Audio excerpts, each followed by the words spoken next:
last nickel doesn't matter to me. The relationship matters. I have a new investor that's just joining me right now, and he's putting $1 million into 2 of our properties. And I was talking to him actually on Thursday of last week. And I said to him, I've got some real problems with the documents for your new investment, and I want to go through them with you. And we had some give and take.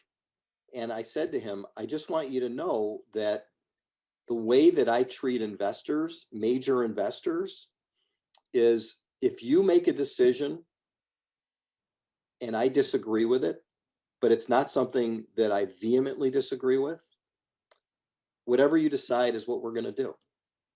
And I can tell you that in 10 years, I have never, ever contradicted a decision of one of my major investors. I've always gone with what they wanted to do. And he said, I don't understand that. He said, I run a business where if I took that attitude, I'd be eaten alive. I said, well, I'm in the real estate business. And in the real estate business, you can afford to do that because it's strictly relationships. I'm not selling jelly beans. I'm doing $1 million deals like I am with you. And so the relationship's more important than a nickel for somebody that's going to be a long-term investor with $1 million. And he said, I don't know if I can ever get to that. My wife tells me, he said, that I burn bridges everywhere I go because I'm too tough. I said, well, I used to burn bridges because I was brought up in the real estate business by people who literally brought dynamite to the bridge. And I understand being too tough. And I understand that it's not the right way to act. The right way is to make peace and to try to be fair.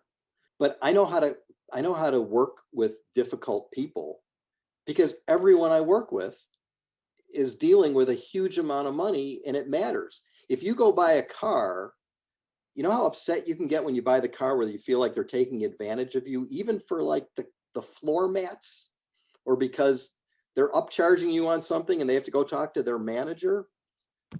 Well, a car might be $50,000. A building might be $5 million. And I don't get upset over those negotiations because they're smooth, because what happens is I take the approach that we're going to be fair to each other. And if you're not fair to me, I can be as tough as anybody, but there's no reason to do that. I'm going to talk to you about why you should make the right decision in a fair way. And if you don't, then maybe we shouldn't do more deals together.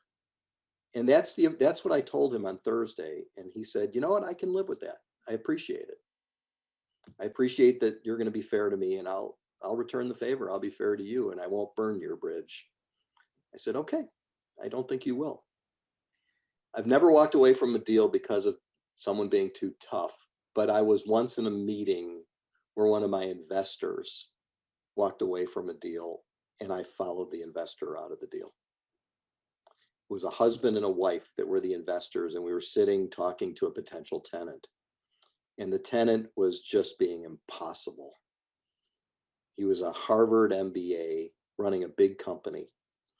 And he was just nickel and diming these people. And the wife, I think she was probably in her 60s,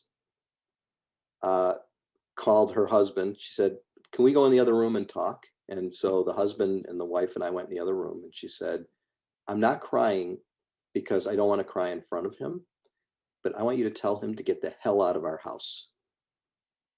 So we went back to the meeting, and the husband said, my wife is very upset.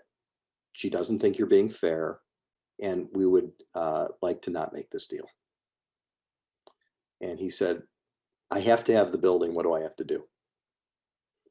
And the husband said, you can't have it because my wife doesn't want to do business with you. We walked away.